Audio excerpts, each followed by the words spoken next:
మాజీ మంత్రి హరీష్ రావుపై కాంగ్రెస్ నేతలు ఆగ్రహం వ్యక్తం చేశారు. పొర్లు దండాలు పెట్టిన బీఆర్ఎస్ పగ్గాలు ఆయనకివ్వరని, ఆ ఫ్రస్ట్రేషన్తోనే ఆయన ప్రభుత్వంపై బురద జల్లుతున్నారని మండిపడ్డారు. హరీష్ రావు త్వరలోనే బీజేపీలోకి వెళతారని ప్రభుత్వ విప్ బీర్ల ఐలయ్య అన్నారు.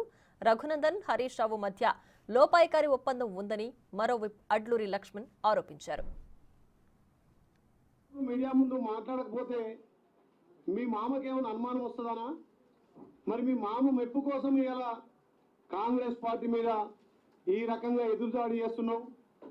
మొన్న జరిగినటువంటి ఎలక్షన్లలో, అసెంబ్లీ ఎలక్షన్లో తెలంగాణ ప్రజలు మీకు బుద్ధి చెప్పి ప్రతిపక్ష హోదా ఇస్తే కూడా ప్రతిపక్షంలో ఉండి ప్రభుత్వానికి సూచనలు సలహాలు ఇచ్చి మీరు ప్రభుత్వానికి సహకరించేది పోయి 10 ఏళ్ళు దోచుకున్న సొమ్మును గౌరవ ముఖ్యమంత్రి రేవంత్ రెడ్డి గారు అసెంబ్లీలో మీ అందరి ముందే ఒక్కొక్క శాఖ మీద శ్వేతపత్రం ఇచ్చి మీకు చూపించడానికి మీకు సిగ్గొస్తలేదు.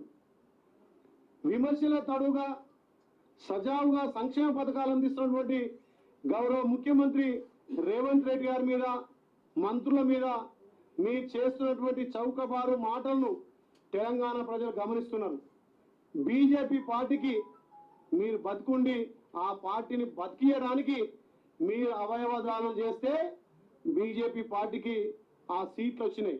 కేసీఆర్ కానీ, మీ బావమర్ది కేటీఆర్ కానీ, బీఆర్ఎస్ టీఆర్ఎస్ పార్టీ నాయకత్వంలో మాజీ మంత్రులుగా పనిచేసిన వాళ్ళు కానీ, ఉద్యమంలో టీఆర్ఎస్ పార్టీ బీఆర్ఎస్ పార్టీ నాయకులుగా పనిచేసిన వాళ్ళు ఎందుకు వచ్చి బయటకు వచ్చి మాట్లాడతలేరు? పార్లమెంటుకి ఎన్నికల్లో పుట ఎవరి పార్లమెంట్ నియోజకవర్గంలో పుట వారు 3వ స్థానం వేయడానికి ఎందుకు కారణమైంది? దానివల్ల ఏ కారణం వల్ల 3వ స్థానంలో బీఆర్ఎస్ పార్టీ టీఆర్ఎస్ పార్టీ పోయిందనే విషయం ఎప్పుడైనా ఒక్క నాయకుడు అని వచ్చి మాట్లాడినాడా?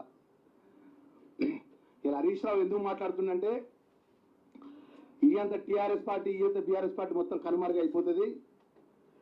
ఉనికి కోసం ఈ రాష్ట్రంలో గౌరవ ముఖ్యమంత్రి గారి పరిపాలన మీద, వారు చేసే పథకాల మీద, వారు చేసే ఆలోచన మీద ఏదో విధంగా బురద వెళ్ళే కార్యక్రమం చేపట్టాలి.